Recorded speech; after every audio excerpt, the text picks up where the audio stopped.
This video is sponsored by SBO Digital Marketing.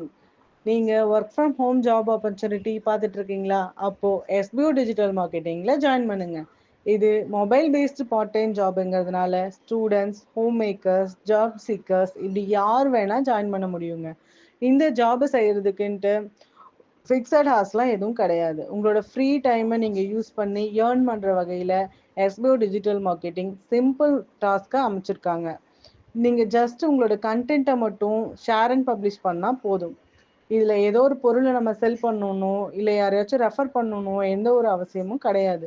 உங்ககிட்ட Facebook, Instagram R YouTube இதில் ஏதாச்சும் ஒரு அக்கௌண்ட் இருந்தால் கூட போதும், நீங்கள் எலிஜிபிள் பர்சன் ஆகிடுவீங்க SBO டிஜிட்டல் மார்க்கெட்டிங்கில் ஜாயின் பண்ணுறதுக்கு. அது மட்டும் இல்லைங்க, டே 1லேருந்தே உங்களோட டெய்லி இன்கம்மை இன்ஸ்டன்ட் பேஅவுட்ஸோட எடுக்க முடியும். இதை பற்றின டீட்டெயில்ஸ் உங்களுக்கு இன்னும் வேணும்னு நினச்சிங்கன்னா நான் டிஸ்கிரிப்ஷனில் கொடுக்குற நம்பருக்கு உங்கள் நேம் அண்ட் குவாலிஃபிகேஷனை வாட்ஸ்அப்பில் சென்ட் பண்ணுங்கள். தேங்க்யூ. ஸ்கிப் பண்ணாதீங்க. பெரிய தப்பு. தினம் 300 ரூபாய் சம்பாதிக்க அரிய வாய்ப்பு. இன்ஸ்டாகிராம், ஃபேஸ்புக் பயன்படுத்த தெரிந்தால் போதும். Content post and content publishing மூலமா தினம் 300 ரூபாய் சம்பாதிக்கலாம். இந்த வேலை செய்ய 5 நிமிடம் போதும். Work training support, group communication support, all language customer live chat support, முக்கியமா சொந்தமா ஒரு பிசினஸ் ஸ்டார்ட் பண்ற அளவுக்கு உங்களால கற்றுக்கொள்ளவும் முடியும், சம்பாதிக்கவும் முடியும். இந்த வேலை வாய்ப்பு வழங்குவது 5 வருடத்திற்கு மேல ரன் ஆகிட்டு இருக்க நம்ம தமிழ்நாட்டு company school of business organisation private limited. மேலும் விவரங்களுக்கு டிஸ்கிரிப்ஷன்ல கொடுத்திருக்க நம்பருக்கு வாட்ஸ்அப் பண்ணுங்க. பைப்ல இருக்க கேப் வழியா கரப்பாம்பூச்சி எலிலாம் வீட்டுக்குள்ள வரும். இந்த மாதிரி பிரச்சனையை நாமளே எப்படி ஈஸியா சரி செய்யறதுன்னு பாத்திரலாம். அதே மாதிரி வாஷிங் மிஷின்ல தண்ணி வெளியேறக்கூடிய பைப்லயே இந்த மாதிரி கேப் இருக்கும். இதையே இப்ப நம்ம பண்ண போற மெத்தட்ல பண்ணாலே சரியாயிரும். இதை சரி பண்ண ஃபர்ஸ்ட் இந்த மாதிரி 1 லிட்டர் பாட்டில் எடுத்து அதோட மூடியை கழட்டி மேல் பகுதியை கட் பண்ணிடலாம்.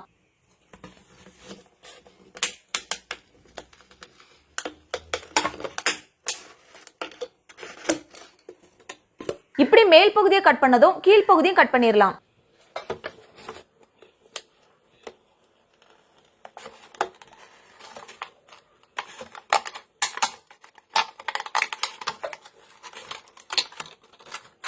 அடுத்ததா கழிவுநீர் குழாயில மாட்டிருக்க அந்த பைப் எடுத்து நம்ம ஏற்கனவே கட் பண்ண அந்த பிளாஸ்டிக் பாட்டிலோட அடிப்பகுதியை இந்த பைப்ல மாட்டிரலாம். அடுத்ததா அந்த பிளாஸ்டிக் டியூப் எடுத்து பிளாஸ்டிக் பாட்டிலோட மேல் பகுதி வழியா தேவையான அளவு உள்ள தள்ளிடலாம்.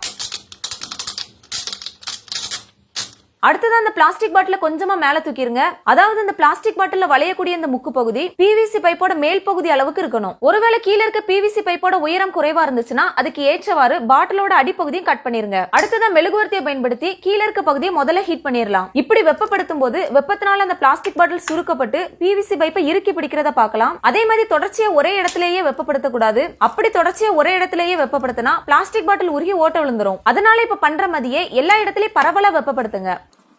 இப்ப பாருங்க, கீழ்பகுதி நல்லா இறுக்கமாயிருச்சு. இனி மேல் பகுதியை பரவலா நம்ம வெப்பப்படுத்திடலாம்.